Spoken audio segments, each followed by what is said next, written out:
Greetings, villains, vigilantes, heroes, and heroines. You're tuned in to Project Supervillain. We're your hosts. I'm ArcDrifter. I'm KILLBOSS. We're back with another Echelon of Epicness. We finally got around to beating Resident Evil 8. That's Resident Evil Village, because there's multiple names. I don't know what you want to call it. RE8, RE Village, Village 8, 8 Village, Dimitrescu Dungeon of Deadly Dimititties. I don't fucking know what you want to call it, but yeah, that's the game we're doing this time, guys. So if you don't remember, the Echelon of Epicness is an ancient series that we're bringing back. I think the last one we did was like earlier this year in like the summer. We're finally doing another one. It's just a review series, guys. That's all it is. If you're confused. This is how we review games. So make sure you subscribe to the channel if you're new to catch all of the awesome content that we post here, but we're done wasting your time for now, so let's get into it. Unfortunately, the story happens to be the most disjointed part of the whole experience. Not only is it full of plot holes and senseless actions by characters, or lack of any action at all, it's incredibly rushed. Just when you get a taste of each of the main antagonists, things are over before they even began, leaving you wanting more. There is almost no time for characters to develop themselves, and thus no consequence or care where the player is concerned. There was just too little breathing room for many of the story elements in this game. Hype is a very dangerous thing. We have come to learn that in the last couple of years immensely. Yes, much more dangerous, of course, than any of the horrors that you'll encounter in any Resident Evil game. While this game looks to be one of Capcom's masterpieces on the outside, it certainly leaves much more to be desired than any of the other titles in the series, unfortunately. Don't get us wrong, it does deliver a very Resident Evil experience, but with some very noticeable takeaways that just don't jive with the expectations set by Capcom's marketing and previous releases. Considering its rushed nature and inclusion of way too much over too short of a time span, we can't rank this story any higher than a 2 out of 5. When you compare it to something like Resident Evil 4, and be prepared because we're going to be doing that a lot in this review, when you compare it to a game like Resident Evil 4, where it had fewer sections but let each one of them breathe for a lot longer, let their characters develop more so you could feel more attached to them and feel more consequences when it finally comes time to do something about the problem in front of you, it just feels like this game pales in comparison to that when you look back at how well the other universe in that game was fleshed out compared to how they fleshed out the story in this game. It just feels like they are rushing you right through and just nothing has time to breathe, and that just doesn't sit right with me because it's just like, go here, go there, come back, do this, go there, go do that, and you're just like, well, I don't even know what happened because that was all too fast. So that's my main problem with the story and the way that they tell it here. It's just too rushed. It's definitely going to have to be a 2 out of 5. Contrary to the previous point, the setting of Resident Evil 8 is one of the most amazing, visually pleasing, and intriguing settings to date. Though once again, it seems to be crammed with too many locales, with barely any time to flesh each one out. The locations featured are all marvels of level design, bringing back the maze-like structure the series is known for. Each area has been crafted with special care taken with details. The only complaint we have in terms of navigating is sometimes the map can be unclear about which paths are open or blocked, especially in outdoor areas. This occurred in previous entries, but in this one it seems to be a much more noticeable problem. Either tone it down, or take after the likes of Harry Mason and James Sunderland and, I don't know, find a marker and draw some fucking lines! Being one of the game's strongest points, we can confidently say that the setting gets a solid 4 out of 5. It was only held back by its rush story, which we've just talked about, but otherwise each location could have almost served as the foundations for a standalone Resident Evil title. They're all beautiful, breathtaking, and oh, so chilling. Where sound effects and soundscapes are concerned, this game holds up incredibly well in the audio department. Hearing the wind howling, the creaks and groans of the old castle closing in around you, or the horrid shrieks and growls of your would-be assailants will have shivers running up your spine as you play. Not to mention very meaty and well-fitting weapon sounds for each and every piece of your arsenal. Locating enemies' position using sound proved difficult, however, as the game doesn't always accurately represent proximity in its audio. Another detractor, and this is a big one, was the lack of potency in the soundtrack. There's nary a memorable tune in this game, especially when compared to many of the previous games. Just listen to the soundtracks of Resident Evil 1 and 2, then listen to Resident Evil 8's soundtrack and you'll hear what we mean. So yeah, I mean, the sounds are good, the mix is fabulous, but the soundtrack itself, it leaves so much to be desired. Still a valiant effort and everything seems to fit, so we can happily give this a 3 out of 5. The gameplay in Resident Evil 8 is exactly what you'd be expecting from a Resident Evil title, with so many of its survival horror tropes intact.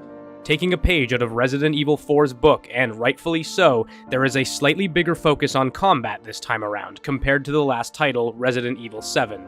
With a greater quantity of more ferocious and tenacious enemies, with much better designs, it's a welcome change that keeps the pace more consistent with less dull moments and more tension of worrying when you'll encounter the next group of assailants. As well, this game contained some truly epic boss encounters that felt as Resident Evil as they ever have. Who doesn't like shooting the shit out of hulking behemoth monsters? This action focus doesn't overstay its welcome though, and you will still be spending most of the game hoarding resources, exploring, and solving puzzles, with valuables to collect, treasures to find, many upgrades to buy, and items to craft. Well, the gameplay is literally the glue holding the whole experience together. Though it suffers a lot in other areas, its gameplay is exactly what you'd want in any survival horror game, let alone a Resident Evil one. It's damn near perfect in its genre, and we give the gameplay a 5 out of 5. It still does what it's supposed to do, and The final category we want to talk about is the characters. We touched on this briefly earlier, but we want to reiterate that there was nowhere near enough time spent with each character. It's a damn shame as well, as all of these characters have incredible potential. Potential that is ultimately destroyed, much like the enemies of Ethan Winters. Literally, you kill these enemies before you get to actually connect with them. Same as the settings they are paired with, it feels like our time with these awesome characters is cut short as we are rushed along to the next section of the game as all pacing and character development falls apart. So guys, we're going to delve in a little bit of spoilers here, just some light ones. It won't be too bad, I promise. We aren't going to spoil the whole game for you, but we do need to get some points across that it'll make sense after. You guys need to understand before you play this game what you're getting into. So one of my main issues with the characters in this game is the way that they were marketed, actually, because, they used Lady Dimitrescu as their main marketing tool throughout the entire campaign before this game came out. Then, it sets her up as the main villain, and when the game finally comes out, you fucking kill her in the first couple hours of the game. And that's it. There's just no more. There's no more Lady Dimitrescu. The biggest thing that they used in the marketing, who was seeming to be the main antagonist, they just shoved her off to the side and said, nope, you kill her and that's it. You also never get to go back to the castle, which was the other thing that they were showing off mainly in the marketing. You figured, you had the impression you were going to be spending the entire game, or at least most of it, in the castle. Nope, that doesn't fucking happen. So while I won't call it disingenuous marketing, it is very misleading, and that was definitely another sore spot for me with this game. Yeah, and that kind of leads into the other sore spot with the characters that I want to bring up a little bit here, and that's how they kind of miss a lot of opportunities with building storylines with these characters by cutting them off so short and so quickly. They show off quite early in the game that there's kind of like infighting going on with these different bosses, and because they kill them off so quickly, you don't get to see any of that progress. You don't get to see what could have been a cool fight between Lady Dimitrescu and Heisenberg, perhaps, that you interfere in between, or something like that. Just some sort of a build-up between there could have been definitely done, and it's kind of sad that they didn't do it, honestly, because it just seems like a missed opportunity. What a fucking waste. So yeah, great characters and lots of potential, but absolutely no development that we get to witness, so you get 2. 2 out of 5. 2 for that. So this is actually the first Resident Evil game, the very first one, that I have not found myself compelled to go back and play through again and beat multiple times. It has so much that I like in it. There's lots of stuff that I like, and I was super hyped for all of us to lose ourselves in the dreadful corridors of the Castle Dimitrescu or the foreboding streets of that village, man. That shit looks fucking scary, but that just never happened because you just focused on oh, where's the game taking me? Oh, we're done here? Alright. Yeah, the game just rushes the player through and hardly allows you time to truly take in and enjoy any of it. Those facts, for us at least, have been a major deterrent in wanting to come back and replay it. It's a fine Resident Evil game, but that's all. Just fine. Not amazing like the recent Resident Evil 2 remake. It's just ultimately underwhelming. So, in light of all that, the final rank for this game is a 6 out of 10. It's above average for sure, but, it just leaves a lot to be desired compared to other titles. So yeah, slap the 6 out of 10 onto the Echelon of Epicness.